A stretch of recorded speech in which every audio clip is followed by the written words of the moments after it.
Hey Ding Dongs, I'm Jamie. I'm Richard. And this is Explain It to Jamie, the political comedy podcast in which I, Jamie, a politically innocent but curious young man, have the complicated political happenings of the world explained to me in real time by my handsome friend, Richard Lamb. Did you start doing like an Italian accent? I did. I did. A political comedy podcast. For those of you that don't know, I'm in a play right now in which I do about 25 different accents badly, and I have a hard time keeping track of them all at the same time. Yeah. I have lost track of who I am and what my nationality is. This explains why your normal Canadian accent is so bad. Yeah, it's also really on point for what's happening now in Britain. Yeah. Because we have two very special guests. We have Adam Meggido and Ruth Bratt of the famed improv troupe Showstopper, all the way from London, England, which may or may not be in Europe. Yeah, that's right, ladies and gentlemen. Thanks so much for joining us, you guys. Thank you for having us. Thank you. Yeah, so that's right. It's the Brexit episode. We're tearing off the kid gloves and we're digging right into it. Yes, many of you noticed that it has been conspicuously missing from our stable of podcasts. But that is because we've been waiting for our dear friends to come from over yonder and explain it to us. That's right. From a first-hand Yeah, point it's of been view. our most requested topic for several months, but thank God we waited until after this crazy election because it would have been completely irrelevant if we had talked about it 2 months ago. So we have a lot to talk about today. So thanks for joining us, guys. Why don't we just get right into it? Woo!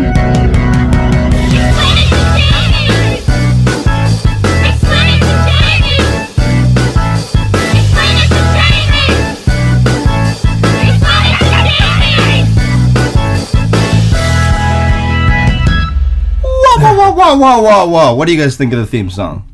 Brilliant. Loved it. Thank you. Perfect. Very convincing. It's almost as if we didn't stop talking for 2 seconds. Yeah, it's almost as though you've never heard it and we didn't plan it. How you guys doing? You guys you're coming to the end of your 3-week stint here in Canada. Yep. Enjoyed yourself, I think. Pride is in full fling. Yeah, full fling. Yeah. It's loud. It's very loud. Very loud. Yeah. Which is great. All for it.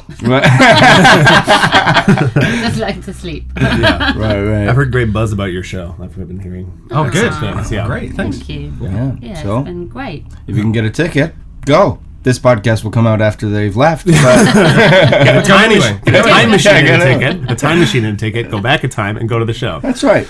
And stop Donald Trump from becoming the president. Okay, so Jamie, what do you know about the Brexit? Almost nothing, other than that it is the long-lost cousin of the Twix bar. Oh, there are so many people who wish that was true. Yeah, almost nothing. I know that there's a hard Brexit and a soft Brexit, which I like telling myself is because it's like hard-boiled Brexit and soft-boiled Brexit. Wow. I know, I giggled about that all by myself last night. Okay, so we're really starting from square one here. Yes. Okay, so, and feel free, you guys, to jump in anytime. Sure. I'll put the caveat at the front. I'm a Canadian person who researched most of this off Google, and I have some friends in the UK, but for the most part, I'm coming at this totally from the outside, and so please share some perspective from the inside whenever you feel it occurs to you. Yeah, sure. Will do. Okay, so the Brexit. The word Brexit is a portmanteau word of Britain and exit. Right, it's the right? Brangelina. Yeah, that's right. That's right. And it refers to Britain leaving the European Union. And actually, as a funny side note, they do this for other countries too. Like right now, people are also talking about the Grexit, which is Greek. But this is why it's already confusing, because the European Union actually has like 3 separate parts that member states can be a part of or not be a part of. So when they talk about the Grexit, they're actually usually talking about Greek leaving the Eurozone and not the European Union itself. We won't bother ourselves too much with that right now. We might get into it later. You know what I find solace in is that despite all of our differences as countries, we can all agree on the proper word meaning to leave. Yeah, that's right. It's weird. It's weird the word exit is the same in all languages. No, but I also think Grexit is funny because Brexit is kind of like a It's kind of an elegant word. It's like kind of a nice, zippy turn of phrase, but Grexit sounds like this joke from this old British show, Look Around You, where they're like, you may not be the next Mozart, but you could be the next Grotzart. It's like the Grexit. It's like kind of like the ogre version. I see you did the same kind of research I did. Yeah, that's right. Okay, so Britain wants to leave the European Union. Britain voted whether it would leave the European Union or not. They did it almost a year ago.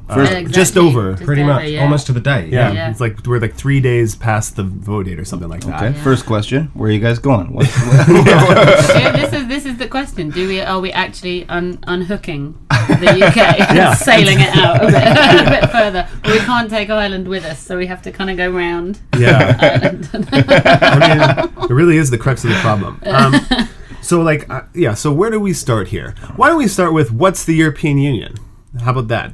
Is that a good place to start? Sure. Okay, so after World War II, a lot of people put their heads together about how to make sure World War II never happened again. And the kind of consensus was that if countries trade with each other, they generally don't fight each other. If there's a lot of like shared economic ties, you have way less reason to go blow stuff up there because you're kind of mutually benefiting from each other's survival and prosperity. So this thing was created in 1957 after a couple failed attempts, and it was called the European Economic Community, the EEC. And that was, it kind of resembled NAFTA, right? So the way that the US and Canada have like a free trade agreement where you can make stuff in Canada and sell it in the US and there won't be a custom or a tariff on it, right? So essentially the US is an equally viable market for stuff made in Canada as Canada is, and vice versa.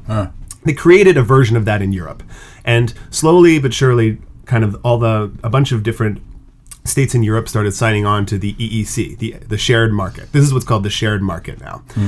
Britain joined in 1974. It tried to join in 1963, but Charles de Gaulle didn't let them. He vetoed it because he wanted France to be the like central power of the EEC, and he wanted French to be like the language everybody used, but he just lost that battle. English is the language everybody uses, and Britain was allowed to join in 1974.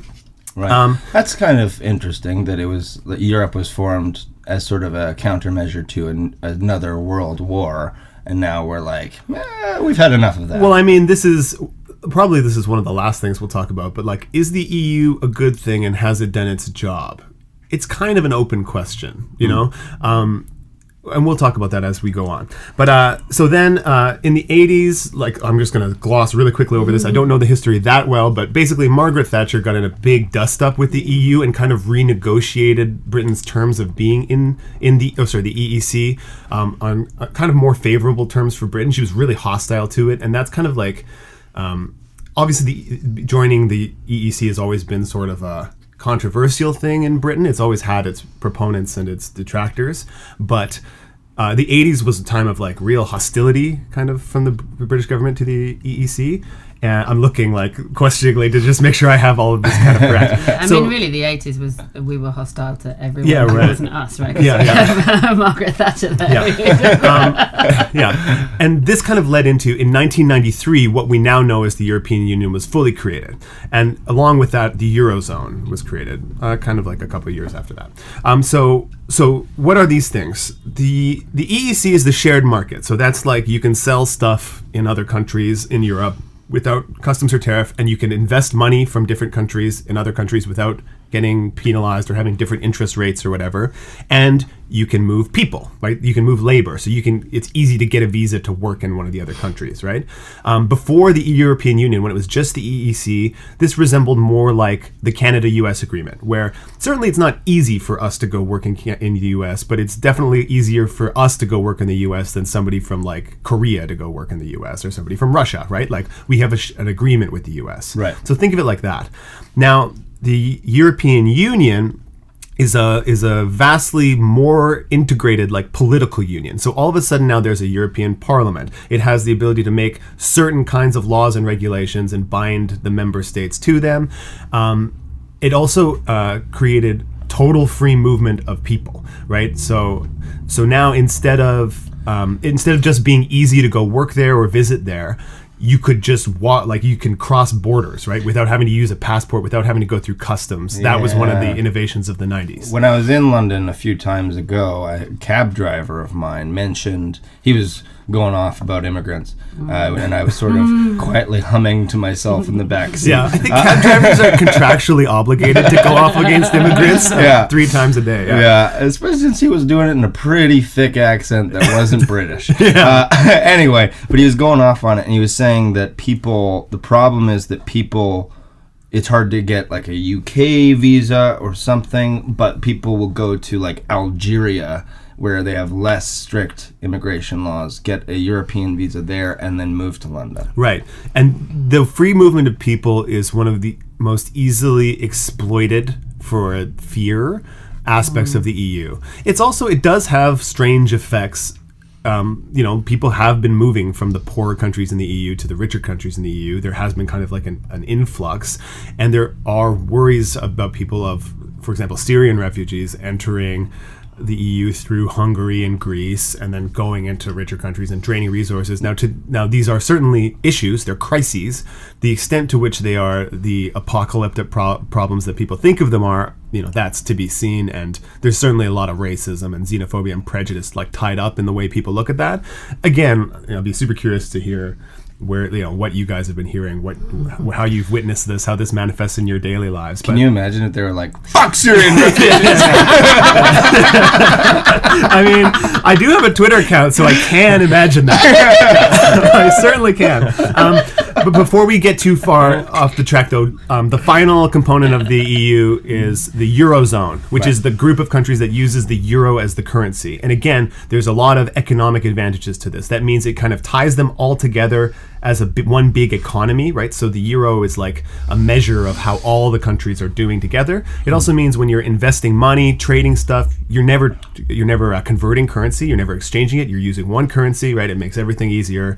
But Britain doesn't do that. Yeah, so the shared market, the European Union itself, and the Eurozone, you can be a part of all of them differently. I don't think anyone is a member of the European Union but not a member of the shared market, but there are people who are just in the shared market and not in the European Union and who don't use the euro, like Norway is that. Right. They're in the shared market, but they're not a part of the EU.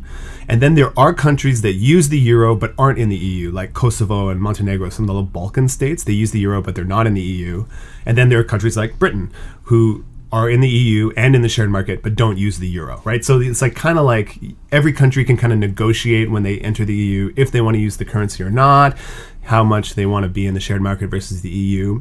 And the difference, by the way, is like money and obligation, right? So Norway pays like 2/3 of what it would cost to be in the full EU just to be in the shared market. So it's pretty expensive. But if you're not in the EU, you don't like contribute to the EU's central budget, so you do save a certain amount of money. And I think you're less beholden to like the laws that can be made in Brussels that affect you and stuff like that. You keep a little bit of independence. And the reason people wouldn't join the euro is to have control over their own currency, which is why Greece, like for example, so Britain, when they wanted to stay separate, they felt like their currency was stronger than the unified euro would be, and they'd be stronger to keep it separate. Whereas like Greece, going back to their own currency might help them get out of their crazy recession because they're tied to the euro, they can't do stuff with their currency like print a bunch of it to increase inflation that they could do to try to help them get out of this crazy recession that they're in. Okay. Because the euro people won't let them do it. So we have the European Union. Yeah. We have the EEC. Yeah, well, the shared market. Let's just call it the shared market. And we have the Eurozone. That's right. Which is your favorite and least favorite? Marry, fuck, kill. No, I want to hear from you guys a little bit. I guess I can see why we didn't join the Eurozone. Yeah. I can see why we didn't do that. And there are definite arguments for that it was a very positive move that we didn't do that. The EEC and the EU, or the shared market in the EU, I can totally see why we were part of that. And the problem that we have, with when you've been in it and then you're trying to leave it, people go, oh, well, Norway are in the shared market but not in the EU, but they were never in the EU. So when you're renegotiating your terms that are now, there's no way we can get the same the same deal that other people have. And there's all this stuff about how many hundreds of millions we give to the EU, but then obviously when we were having the debate, it was very quiet how much the EU gives back, and how much we get with subsidies. And so our farmers are all subsidised by the EU. There's certain fishing things that are subsidised by the EU, but then there are problems with fishing within the EU for our fishermen, because they say, well, there's too many restrictions and we're not allowed to fish here and we're not allowed to do this and blah blah blah. So it was very interesting who voted to leave from those communities that benefit most from EU subsidies. That's interesting, because my old roommate just moved out, and she was a terrible roommate. I can say that because she's not listening. You said it while she was listening. I would. But in the last month of our living together, she refused to buy toilet paper or paper towels because she's not going to get to use a lot of it because she's moving. Immigrants. Exactly. And I was trying to explain to her, yes, but you're using other stuff in the house that anyway, Tracy, if you're fucking listening. Is there anything does anyone ever sound crazier than when they're talking about roommate pettiness? You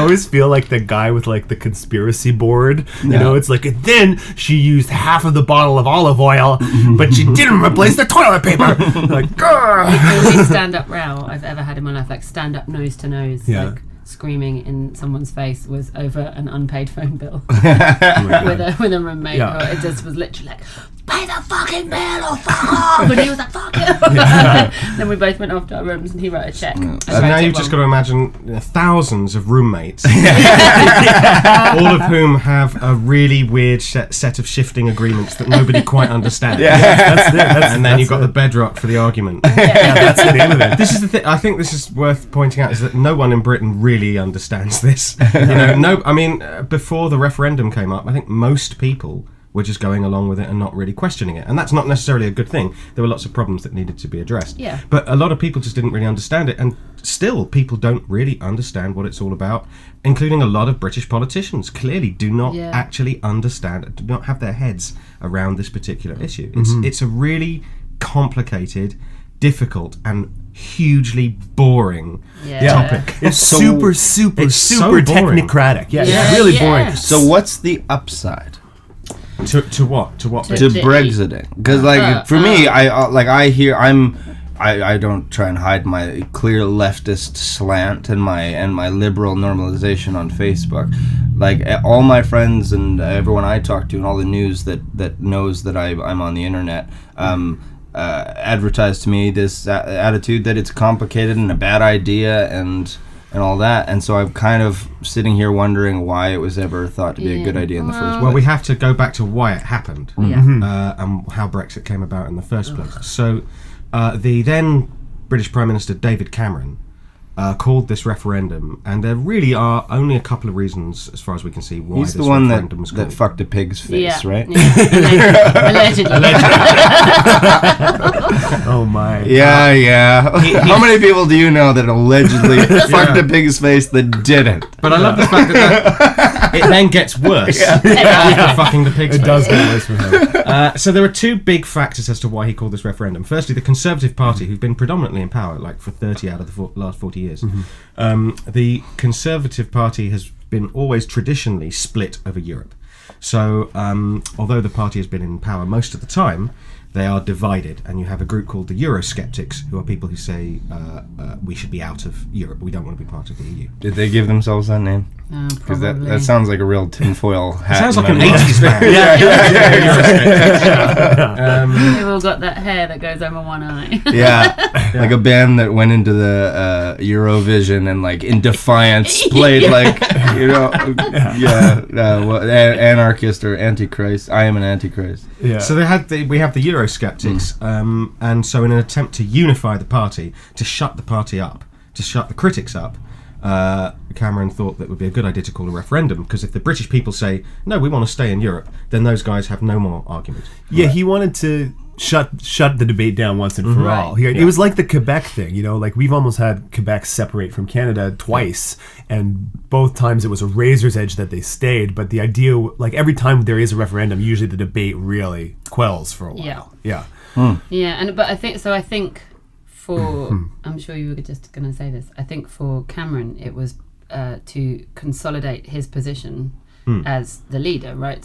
So not only are you quelling the debate, you're also going, but look at me, I'm Charlie Big Potatoes, and everyone loves me. Well, how hilarious then that he did that, and then Theresa May did the same thing. This is what we were saying. We've had, in 1 year, we have had the two worst British Prime Ministers in history. And they have both, for their own gain and their own political reasons and for their own party gain, nothing to do with the country, nothing to do with Parliament, just for their own party gain, have fucked the country over twice in a year in order that they can consolidate, and it's backfired on both of them, and all it's done is make it so unstable. Going back to back. Oh my god. There's such idiot. There's another reason, well, there are numerous reasons, but there's another big reason why Cameron wanted to call this referendum, which is the presence of a party called UKIP, the United Kingdom Independence Party. We've talked about that. Is a pretty grotesque organisation which was then run by an agitator called Nigel Farage. Whipped up a huge amount of controversy and divisiveness, and really based a campaign on hatred and aggression. It's been horrific, absolutely horrific. And the Conservative Party were losing votes to UKIP, a lot of them over this issue. And this became UKIP's. What started as a pressure group really became a political party that actually, without more than at the time they had one seat in the House of Commons. Now they have none. They've got no seats in the House of Commons, but they're still quite influential in terms of their impact on British politics. When I see Nigel Farage and hear him speak, he seems to me to be the human manifestation of the Mr. Planter's peanut.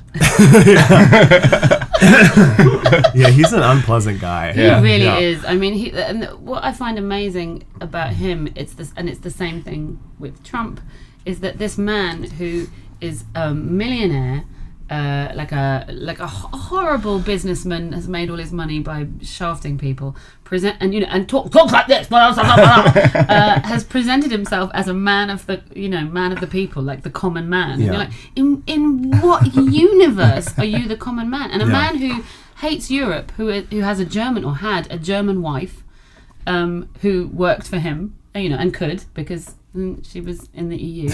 But so he had, and he's an MEP, and just basically just goads the EU Parliament constantly, and is embarrassing and awful for us to even, like, I think this is. I was saying the other day, this is the first time I've travelled abroad where. When I say where I come from, people go, "Oh, I'm so sorry," and like they pity us, and that is, I blame UKIP and the Conservatives for that, because they have just. when you ask Jamie what was the advantage of it, from my perspective, from afar, and with my worldview and what I've been noticing in the world in politics, I see the Brexit.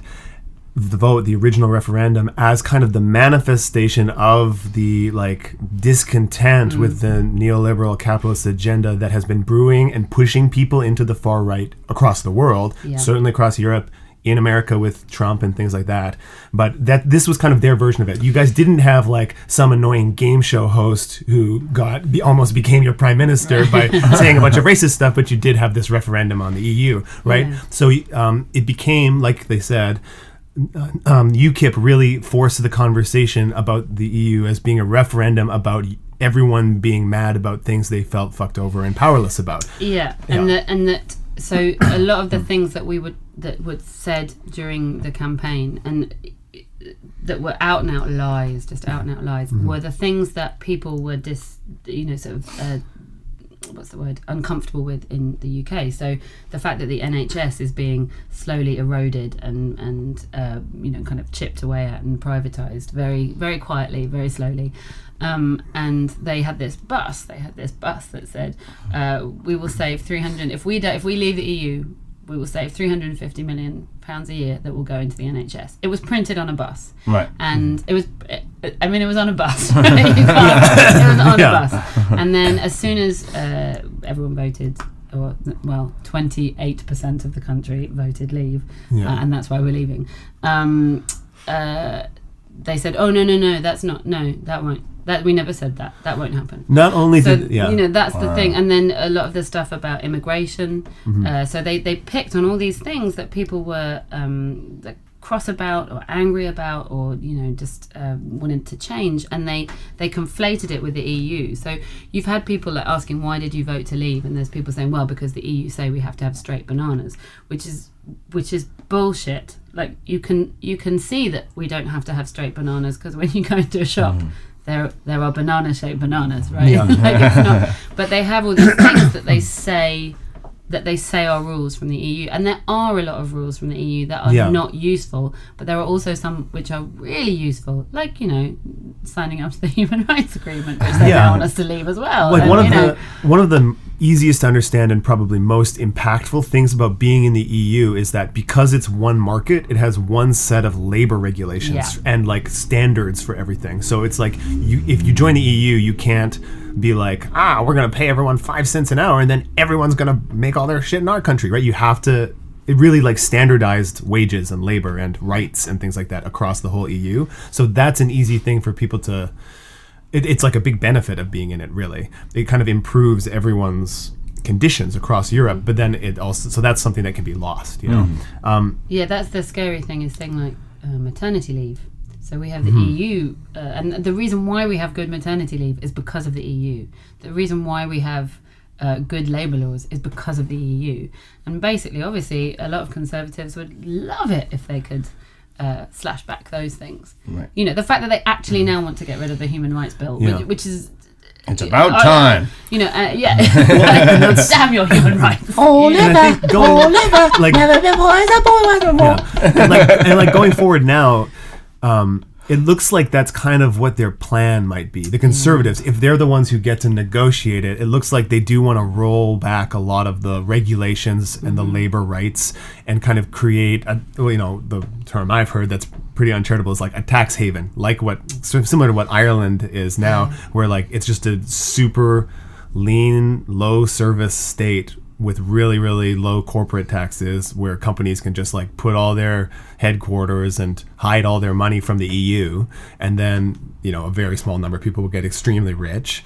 Generally, the people who know the people who are in the Conservative Party, and let's be real, most of the other parties too, and then people will continue to be screwed over. Essentially, their services will be taken away. That's like kind of like the long game. Look at what the Conservatives are going to try to do with the Brexit. But yeah, right. I think also, obviously, me and Ruth we voted Remain. We're in the 48% who voted Remain in the referendum. But I think it's worth trying to understand and articulate what the Leave argument is. Yeah. Because, in fact, when the referendum was announced, I did go and look into. I thought I wasn't 100% convinced that I was immediately going to vote Remain. I felt I would probably vote Remain, but I thought I just don't know enough about this. So I looked into it, and I really couldn't find reasons for me as to why I would vote to Leave. But since then, we've all had to try and understand what the Leave argument is. If there wasn't an argument that was pro-Leave, then we wouldn't be having this discussion. We wouldn't be in this mess. But there's clearly a lot of very complex bureaucracy that takes up a lot of time and takes up a lot of money for the UK, and that's something that you can understand that people are angry about. But predominantly, the overriding issue of if you ask most people in the street in most parts of the UK, what's this really about? It's actually about immigration. So the Brexit vote is ultimately, for most people, not everybody, but for most people, it really comes down to immigration and just this idea of taking back control. And if you look at Nigel Farage and UKIP's their campaign, it's really all about stoking up fear of the immigrant and fear of the other that are going to take everyone's jobs, and that the big poster that was put up was called Breaking Point, and it had a huge line of people coming into the country, and a Photoshop line that took out all the white people. Literally. But so you said you had a taxi driver who ranted at you about because I honestly have had more than one. Oh, me too. Every time. And I had 1 week where every taxi driver I got into was a different nationality and then ranted at me about a different nationality. I was like, guys, please. But there was one day I got in the car recently, and the guy started talking to me, and he was from Nigeria, and then he told me he'd voted Leave. And I said, why? And he said, because of all the immigration. So because for him, he said, when he came over in the 80s, he could get work. He and his friends could get loads of work. And then now they can't get loads of work because there's cheaper labour coming in from Europe. So for him, he was like, yeah, it's immigration that's the real problem. And you're like, but you emigrated here. This is.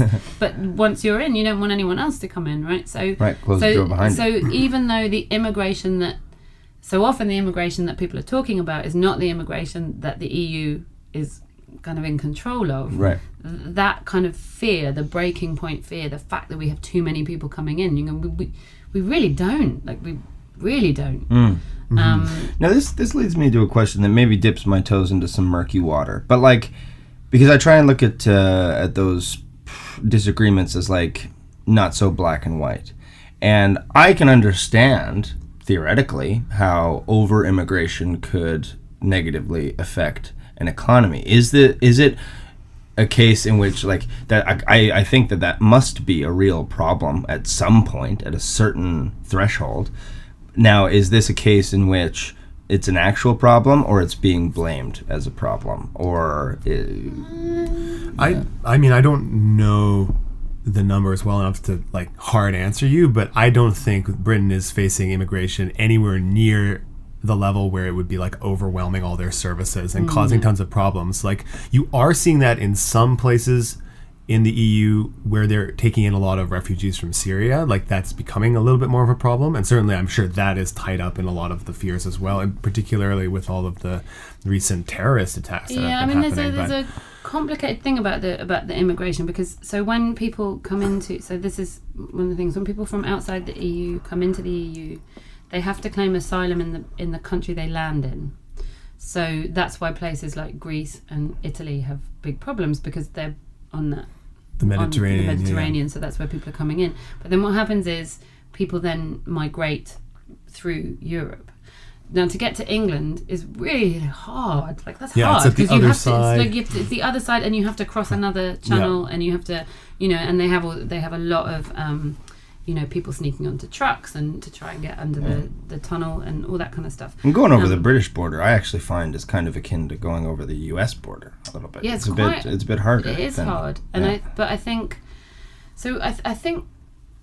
I mean, I don't know. We don't have the problems that other countries have. Yeah. We just don't. But we do have things so because we have a lot of migration from within the EU into the UK, and it's often to do jobs that people don't want to do anymore. So just from a anecdotal point of view, where my grandmother lived is in Herefordshire, which is very rural, and they have a lot of fruit picking. That's the the industry there. It's fruit. And there's a guy who owns this big strawberry farm, and they have people from Poland, and they come over and they pick fruit in the summer.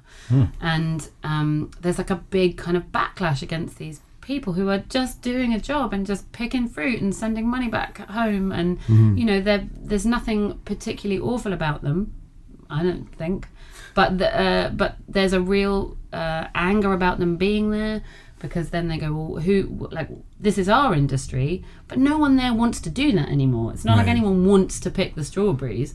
So one of the reasons why they're using labour from outside the UK is because the local people don't want to do that anymore, or aren't around to do that anymore. And so then they come in, and when my nan died, my mum obviously sold her house, and she got a Christmas card from the guy next door, who was like, "Oh, happy Christmas. Sorry about your mother. By the way, I'm very angry that you sold the house to some Polish people." And then just wrote this rant about. And my mum was like, "I don't know what you want me to do." It's so there is a kind of a weird anger and a perception that there's some kind of invasion, but often as well, because we live in London, so we have a very warped view of the UK, because London's like its own little enclave, right? So we're something. I think London is now 50% non-white. The country, I think, is 3% non-white.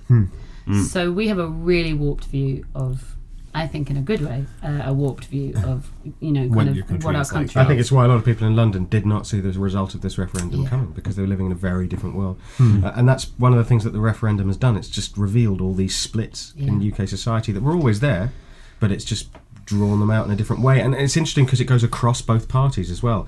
So it's not not the traditional divide of right versus left. It's now the right wing is also divided over the issue, and the left wing is also divided over the issue. Generations are divided over the issues. Families have fallen out with each other. Kids have been horrified that their parents have voted to leave when they wanted to remain, and it's just caused extraordinary social upheaval. The biggest social upheaval since the Second World War. Yeah. Now that leads me. Sorry to interrupt. That leads me to another question. Which, is your point on this point? Yes. Okay. Then I really just want to bring up too that immigration is definitely the lens that people use to look at the Brexit, but I really do see evidence that this is fundamentally about austerity, and it's about capitalism. Like the changes in people's lives, about their social services being eroded, about feeling like they have less power, feeling alienated, and feeling like all of their decision making is done by bankers in Brussels.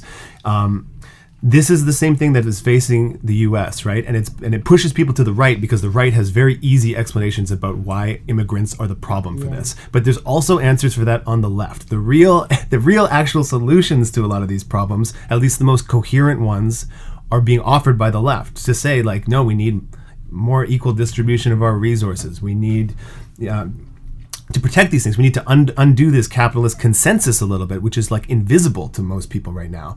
And I think there's a huge amount of evidence for this in the UK by Jeremy Corbyn's big surge in popularity after people actually found out what it was he wanted to do and what his actual policies were. And he captured a lot of the UKIP vote. Like the Conservatives and the Labour ended up kind of splitting the UKIP vote and devouring it. Right? So I think that's an encouraging sign that when you tell people, no, actually we want to make this thing better, we want to fix this thing, they go, oh yeah, that is actually what I care about, and it's not, racism is not the be all and end all. That's the hope that I have for our world anyway, and certainly for the UK. And that's actually a nice segue into the question I was going to ask. Great. Because we had talked about before the idea that, and this is sort of a startling bit of information to me, is that politics and winning elections is less about convincing people that you're correct as it is about energizing the people who would vote for you anyway to show up. Yeah. And so I wonder, like, I think about like Donald Trump, and if Donald Trump had gone up against the numbers that Barack Obama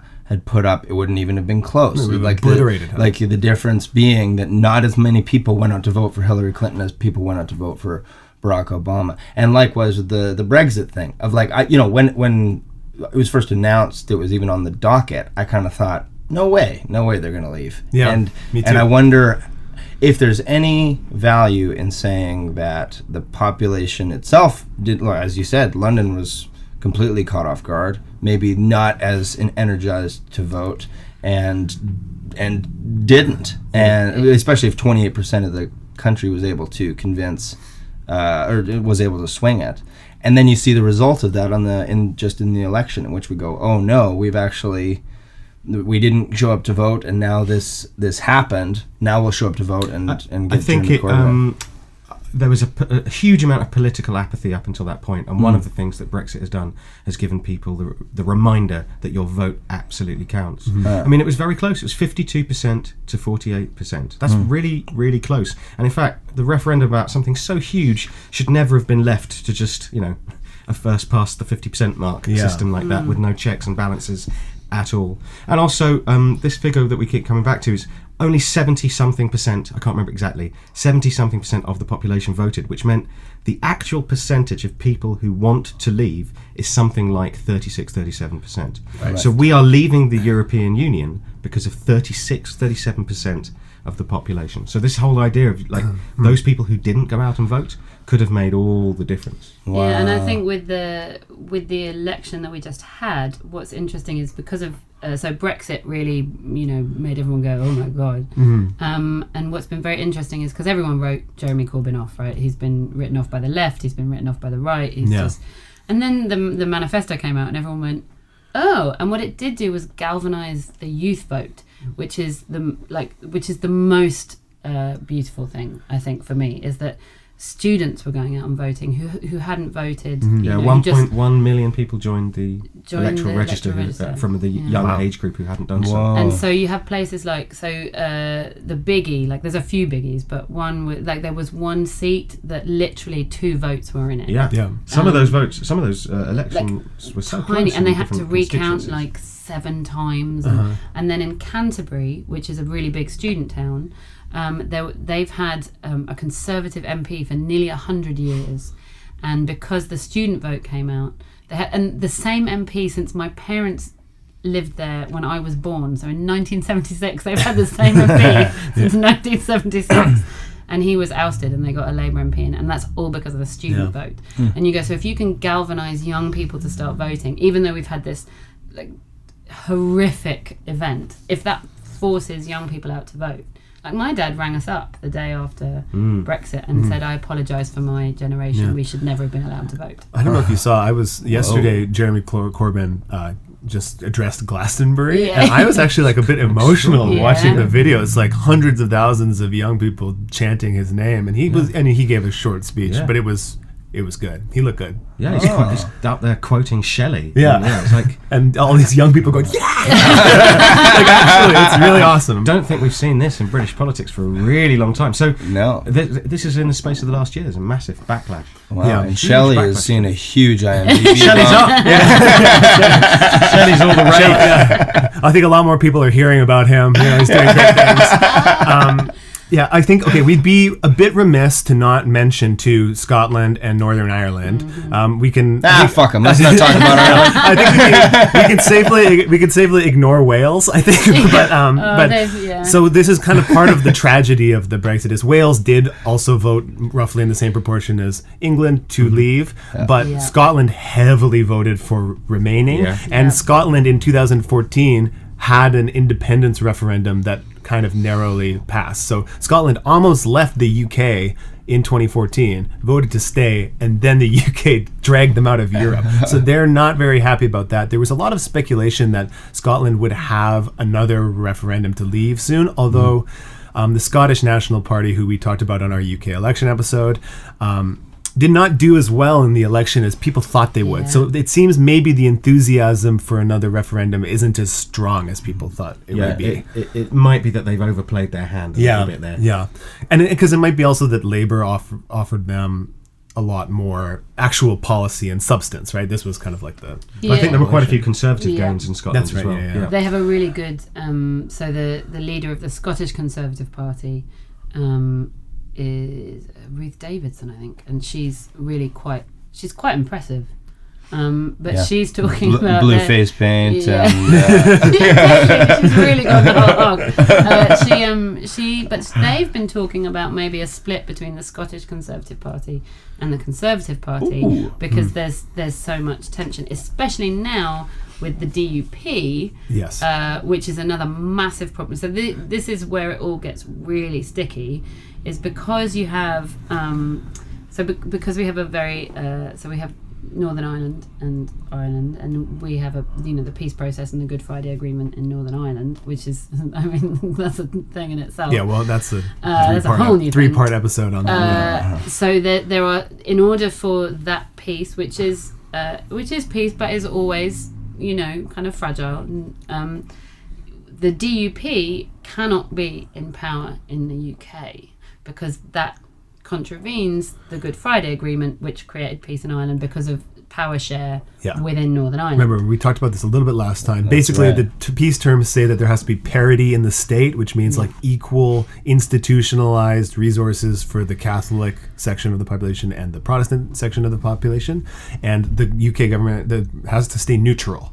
Like London has to be neutral in that. And so because Theresa May, in order to get a majority in Parliament, had to bring the Protestant and like fringe, very radical religious right Protestant party in Ireland into her coalition to vote with her in order to get anything done, there's a serious chance she could end up violating the Good Friday Agreement if they're not Now, careful. hold on. Catholic Irish people tend to handle this thing pretty well. And then, let's face it, the Protestants are much better. I mean, it's really shaky. Right. So then, but because the DUP is so right and so crazy right, so Ruth Davidson, and they believe that homosexuality is a sin and is wrong. And they don't believe in some of global them warming. do. Yeah, that's right. Yeah, some of them, not all of them, but there is enough evidence of people who are currently serving members in Parliament of the DUP saying very explicitly how they feel about that. And Ruth Davidson is, I believe, gay and has issues with that. So because of all of the internal pressures within the UK, and then you add leaving the EU with a bunch of people who don't want to, so with Northern Ireland not wanting to leave, with Scotland not wanting to leave, why should they leave? Yeah. Especially when there's a level of devolution, so that they have their own parliaments and they have, it's a really sticky. Because they swore their fealty to the Queen, for God's sake. Well, and especially like we mentioned this a little bit last time, but the DUP, even though on paper they are in favor of leaving, they want a very gentle Brexit in Ireland because a hard border, if there's no border in Ireland right now, right? You can just if you drive from Northern Ireland to the Republic of Ireland, you wouldn't even know that you would change countries except for the signs change, right? And that's hugely important both to the Irish peace process, and to Ireland's sense of identity and just people's day-to-day lives in Ireland. They don't have to deal with changing countries when they drive around Ireland.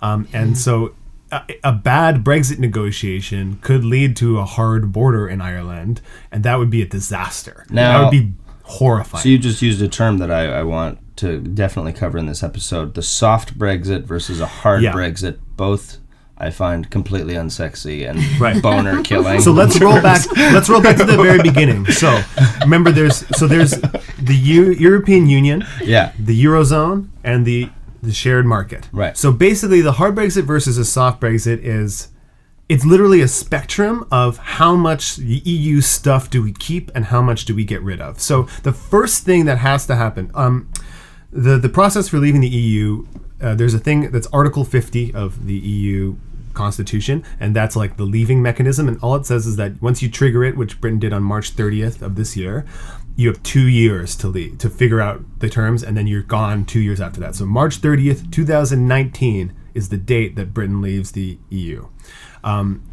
They can vote, they can ask to extend that date farther, but if they do, every member state in the EU has to approve the extension. So already, it's like Poland gets to decide if Britain gets longer to figure this out or not. It's already you can already see it getting a bit petty, right?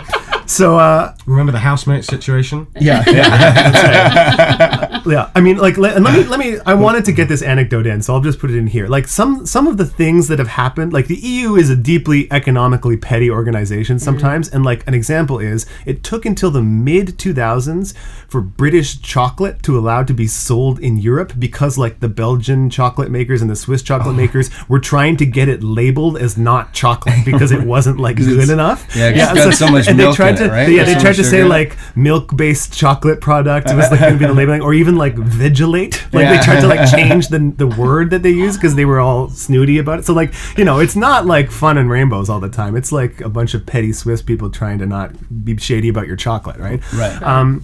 So once Article 50 is triggered, they have 2 years to leave, and the main thing they have to do is this thing called the repeal bill. And what that is Britain needs to craft a piece of legislation that says at 12:01 a.m. on March 30, on April 1st, 2019, everything that's the laws of the EU are transferred into the laws of the UK, right? So they have to. That's the first step. Is they have to make a bill that says we're going to keep the same stuff from the EU and then just absorb it so that all the same laws are in place on day one. And then once everything belongs to Britain, in Britain's constitution, they can then cut whatever they feel like out of it and do basically they have to copy paste it into their own constitution, and then they can mess with it. Right, and that's a soft Brexit. No. That's a hard Brexit. No, that's just the process. Medium That's just Brexit. Brexit. Yeah, that's just the Brexit. We just took a Viagra and we're waiting for the effects. The hard versus soft Brexit refers to how much they cut, right? So if literally, if the most... It's so not clear what's going to happen, so it's hard to theorize about it. Basically, they could cut almost nothing. They could lose almost nothing. They could choose to do that, and that would be a very soft Brexit. It would mean that if they kept all the labor regulations of the EU, all the product safety standards. I mean, safety standards are a hugely political thing right now in the UK. Because of the Grenfell Tower fire. Let me tell you, safety regulations are a big thing right now. If they kept access to the single market, suddenly, you can, also, it's important to say, you can only be in the single market if you agree to freedom of movement, right? So if they want to keep the single market, they have to keep the border as open as it is now. Right? I think I should point out, this is actually what you're talking about right now. That's the biggest thing that concerns the majority of people in the whole Brexit. That's right. Is the freedom of movement and access to the single market. That's right. That's kind of the hard, soft Brexit thing. If Britain leaves the single market, it doesn't mean they stop trading with Europe. It just means they have to renegotiate trade agreements with every single country in the European Union separately.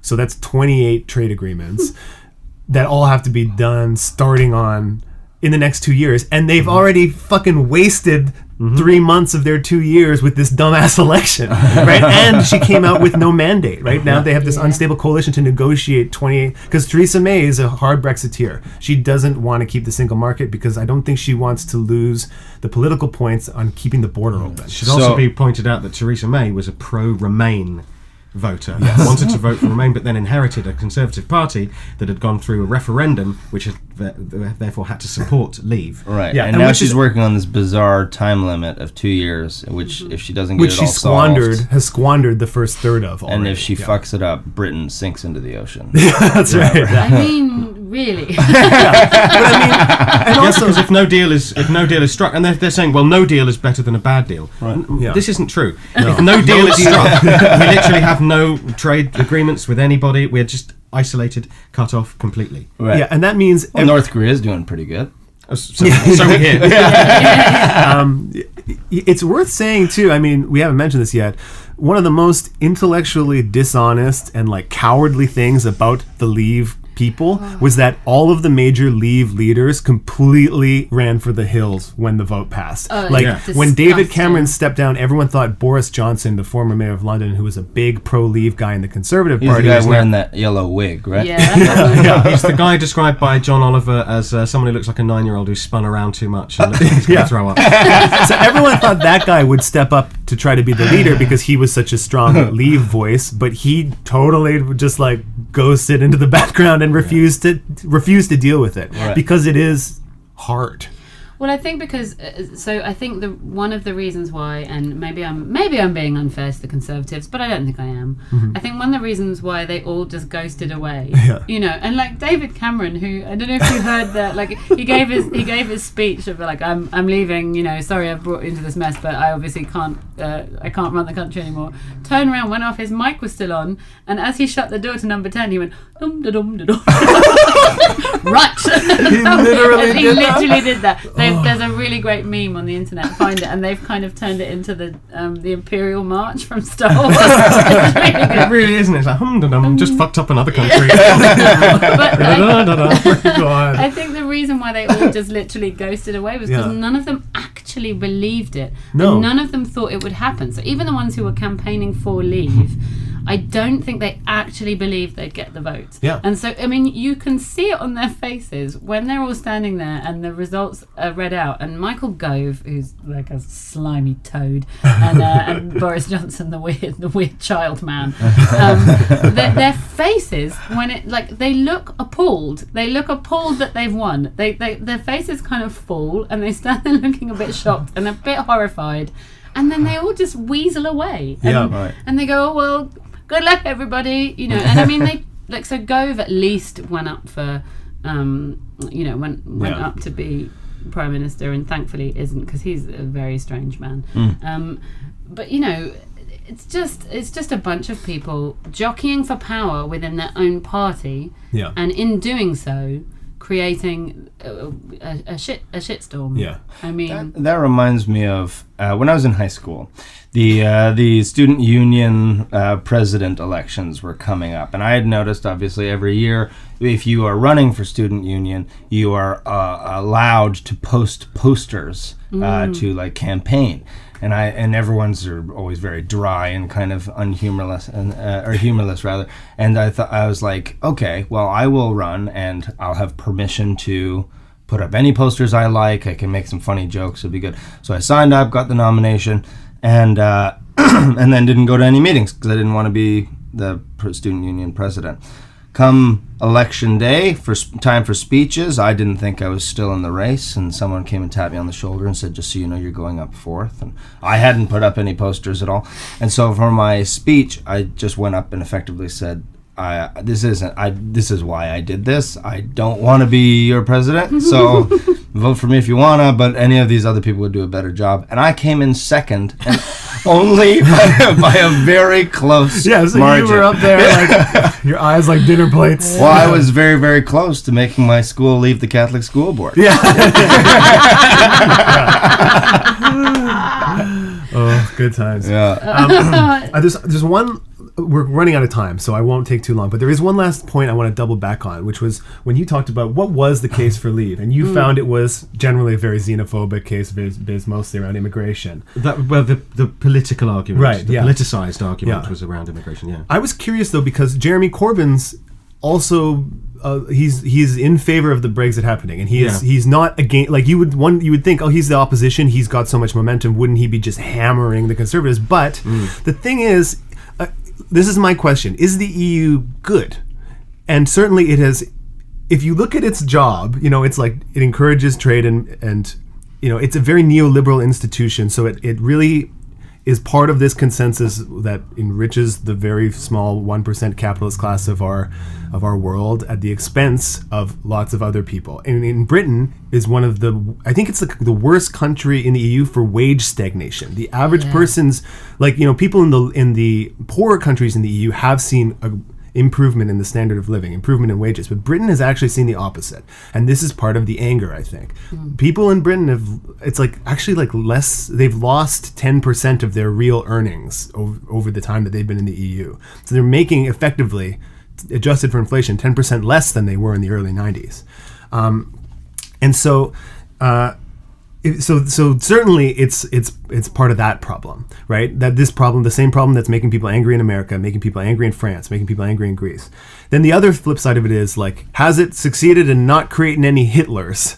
And I think the answer is kinda, but like we almost had the far right in the Netherlands twice, right? Like, we're talking percentages, like 0.4, 0.5. We almost had the far right in Austria. We almost had the far right in the Netherlands. We almost had the far right in France. You know, like, the far right is surging across Europe again, and they're surging because of austerity. They're surging because of this austerity, remember, is the opposite of stimulus. It's cutting social programs and raising taxes in order to reduce the debt load and make the kind of books balance. And that's the EU's policy. The EU is an austerity-based organization, and this comes from Anthony, our resident fact checker, but the central organizing principle of it is this thing called Ordnungsliberalism, which is a German economic philosophy that basically is like a fiscal conservatism. So like in Greece, when Greece is having a debt crisis, the EU says we cannot give you money unless you cut your social programs and bring your debt to like a certain level. That's like that's how it works. And the people who get fucked by that are the poor people, right? The rich people don't get screwed by that. Basically, they offload all of the troubles onto the poor people, and a lot of the time it doesn't even fix the economy, because when you cut social programs, you kind of like suck the oxygen out of the economy, and it can make the economy worse, which it did in Greece.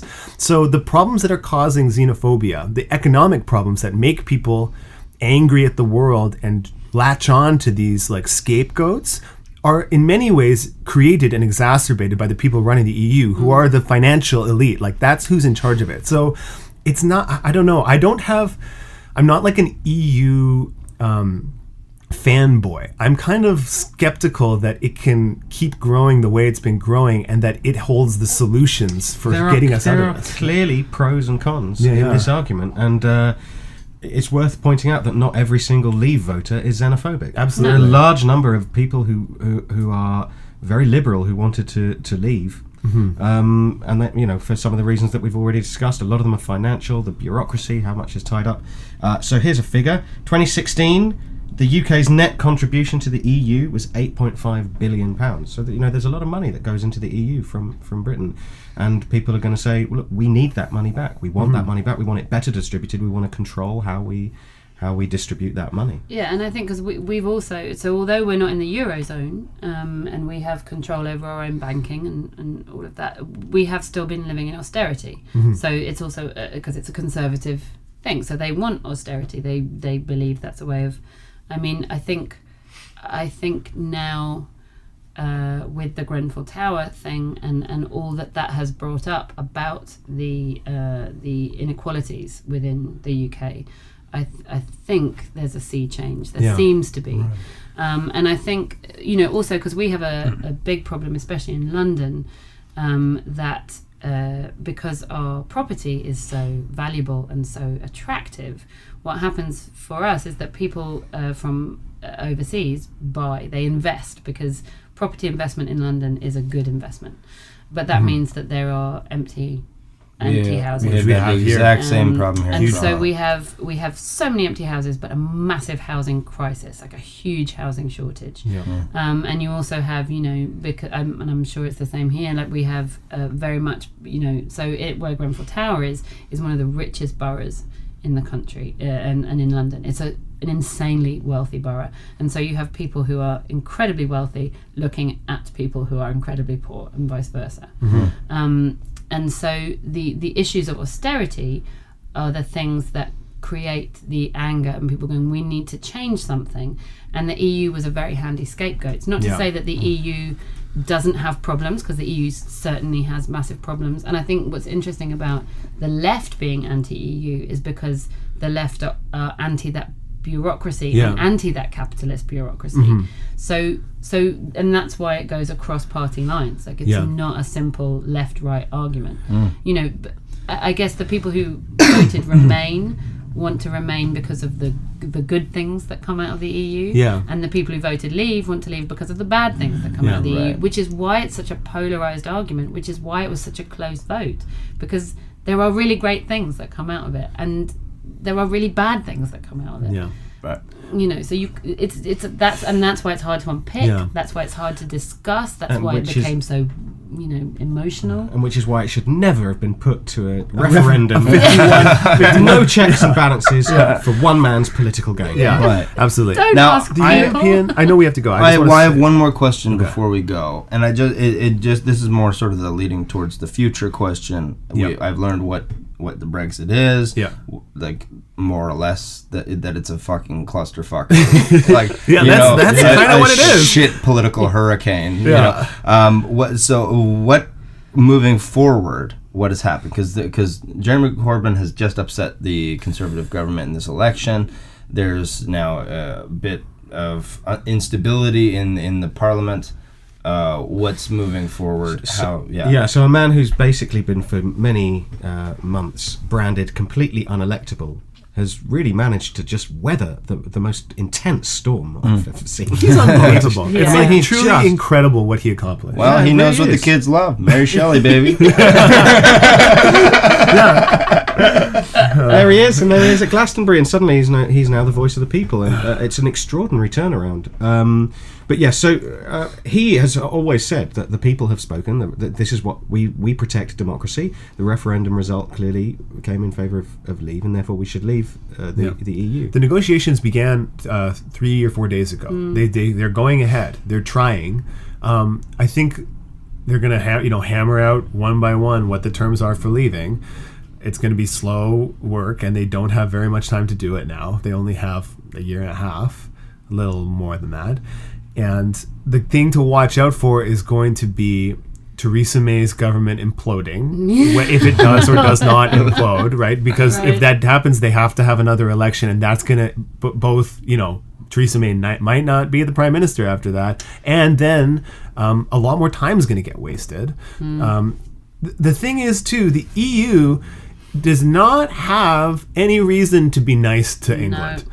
They have actually a pretty heavy investment in making this painful and brutal to discourage other people from leaving the EU, right? Like, and they hold a lot of cards. I mean, like, they already got in a pissing contest over some island off Spain, right? Like, you know, the EU is not, they're bargaining from an extremely like advantageous position, especially because of Northern Ireland, because of, you know, they have a land border. You know, Britain needs the EU a lot more than the EU needs Britain, I think, right at this moment, especially with the weak electoral mandate that Theresa May has. And of course, the first thing being discussed is the so-called divorce bill, which is how much will the UK have to pay in order to leave the EU. And so from this whole argument of it being something which will save us money, we're facing what the last figure that's being discussed is £60 billion just to leave the EU. And then not to mention the huge costs that are going to come with us having to now recreate our country and all the trade agreements with Europe. Yeah.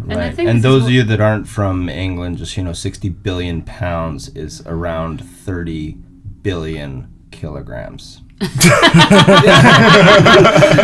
real terms. In money. In money. Yeah. I think it's so one of the big problems is that when we voted to leave, or when some people voted to leave, we were voting for something that we didn't know what we were voting for. So so you're voting for a possibility rather than a thing. Right. So no one really knew what they were voting for, because there wasn't anything to vote for or against, because everything was a gamble.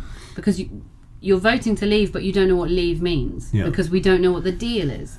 You're voting to stay, but you don't really know what stay means, because you don't know what the deal is. So you were voting for a kind of really nebulous idea. It was voting for an idea rather than a thing. Right. So all of the stuff about what happens next is just like, well, I don't know. Who knows? Who knows? Like, we have 2 years of this not is the knowing. Thing. Nobody really knows, and this is both the strength and the weakness of the Leave campaign, because the Leavers will say, look, you don't know what's going to happen. So be optimistic, have faith in Britain. It's a strong country. We've got the ability to get out of this and to actually make a better deal in the future. It's just that none of us have seen any evidence of it whatsoever. And it's certainly not looking encouraging.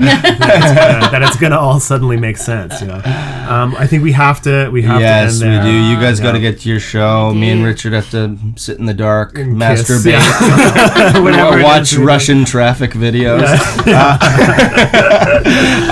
Guys, if you enjoyed this episode, please share it on your social media. You can find us at Explain Jamie on Twitter. Explain it to Jamie everywhere else. Yeah, just Google it. We pop up on the old Google. Share. If you got questions, comments, suggestions for topics, hit us up on any of those places. Thanks. Backhanded insults, backhanded compliments, fan art.